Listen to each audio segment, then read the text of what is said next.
रात के समय एक 14 साल का लड़का बाहर के बैठक वाले कमरे में सो रहा था। वहां से उस कमरे में से उठता है और जाकर के अपनी मौसी वाले कमरे में पहुंच जाता है। उसकी मौसी बेड पर सो रही थी। गर्मियों का मौसम था, कूलर की ठंडी ठंडी हवा चल रही थी। उनके कपड़े हैं कुछ आधे उभर रहे थे, आधे से उनका शरीर ढक रहा था। जब भी वो लड़का है अपनी मौसी के पास आता है और अपनी मौसी के पीछे बेड पर सो जाता है।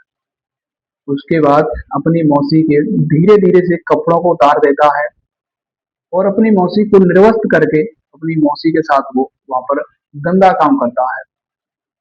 काफी देर तक गंदा काम करता रहता है, उनके प्राइवेट पार्टों को चूमता रहता है। जब उसका मन भर जाता है तो उसके बाद अपनी मौसी को कपड़े पहना करके वहां से वह फिर अपने कमरे में सोने के लिए आ जाता है। जब सुबह होती है तो उस महिला को पता चलता है कि उसके कपड़े हैं कुछ तितर बितर से हो रहे हैं। जैसे कपड़े वो पहन करके सोई थी वैसे कपड़े नहीं है, उनके ढीले कपड़े फिर रहे हैं, कोई बटन ऊपर नीचे लग रहे हैं। जिससे महिला सोचने लगी कि हो सकता है कि मेरे कहीं बेटे ने यानी कि मेरे बहन के बेटे ने कहीं मेरे साथ कोई गंदी हरकत तो नहीं। दरअसल मित्रों, हमारी आज की घटना की शुरुआत होने वाली है उत्तर प्रदेश के रायबरेली से। यहीं का रहने वाला एक प्रेम सिंह व्यक्ति जिसकी उम्र लगभग 30 साल के करीब होती है। ये प्रेम सिंह है, बैंक में कर्मचारी था। ये अपने गांव से रोजाना शहर में आता था और वो बैंक की नौकरी करता था।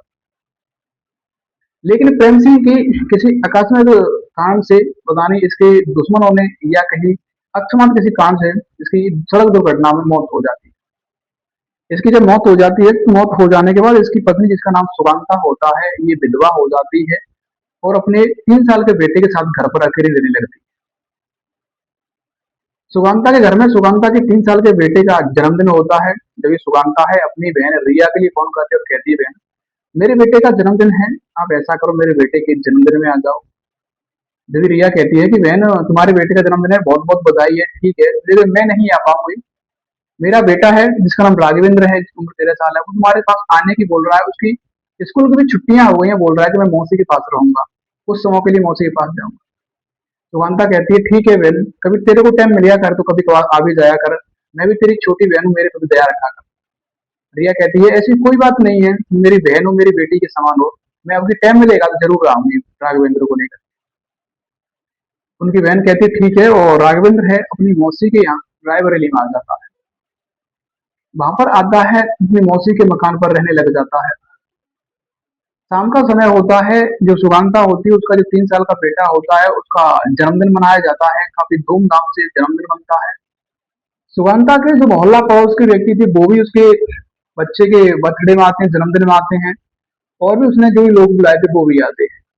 काफी जन्मदिन में एंजॉय करते हैं और एंजॉय करने के बाद डांस पे गाना वाना बजाते हैं, डांस करते हैं, उसके बाद वो सोने के लिए चले जाते हैं।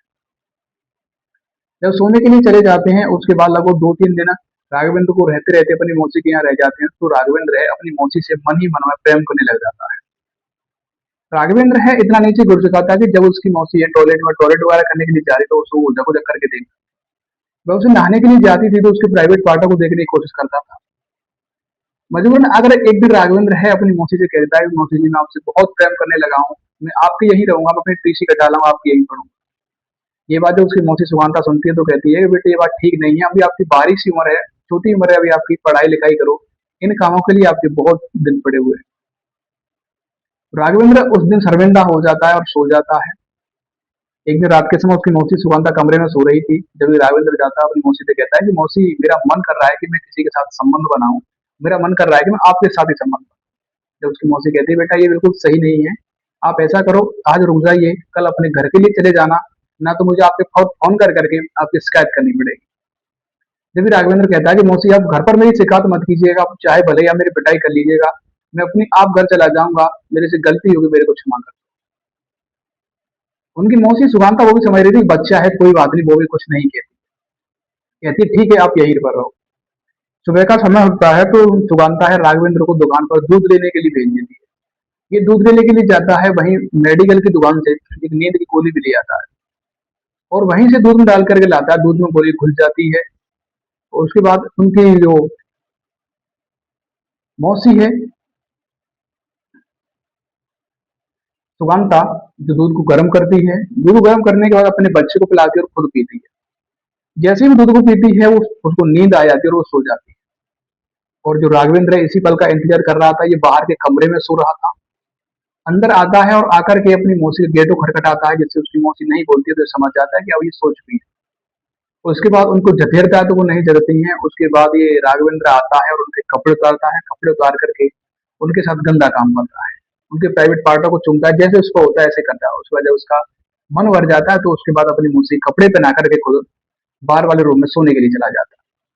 जब उसकी मौसी सुबह जागती है, जब वो नींद का नशा उतारता है, जब इन्हें पता चलता है कि इन्हीं की बहन के बेटे ने इनके साथ गंदा काम किया है, क्योंकि उनके कपड़े तितर-बितर हो रहे थे, उनके अंडरवियर वगैरह ऐसे कपड़े वो पहन नहीं रहे थे। जिससे वो समझ जाती है कि इसी ने कुछ न कुछ किया है। जिससे जो सुगंधा है अपनी छोटी बड़ी बहन रिया के लिए फोन करके कहती है, बहन आपका बेटा है राघवेंद्र, उसने मेरे साथ रेप किया है, मेरे साथ गंदा काम किया। रिया है अपने बेटे का पक्ष लेने लग जाती है, जिससे गुस्सा होकर के सुगंधा है केस कर देती है। केस करने पर वहां से राघवेंद्र को गिरफ्तार कर लिया जाता है और उनका मेडिकल चेकअप करवाया जाता है, तो राघवेंद्र उसमें दोषी पाया जाता है। उसके बाद राघवेंद्र को जेल भेज दिया जाता है, जहाँ पर ऐसी ऐसी घटना जो कि होती रहती है, जहाँ पर कोई व्यक्ति किसी के सामने खुद नहीं आता है, तो व्यक्ति है उनको नशा दे करके, उनको नीली गोलियां दे करके उनके साथ संबंध बनाया। जैसे मैं तुम्हारी काम घटना सुनाकर किसी की भावना को ठेस पहुंचाना नहीं है, बल्कि समाज में हो रही आजकल ऐसी घटनाओं से आपको अवगत करवाना।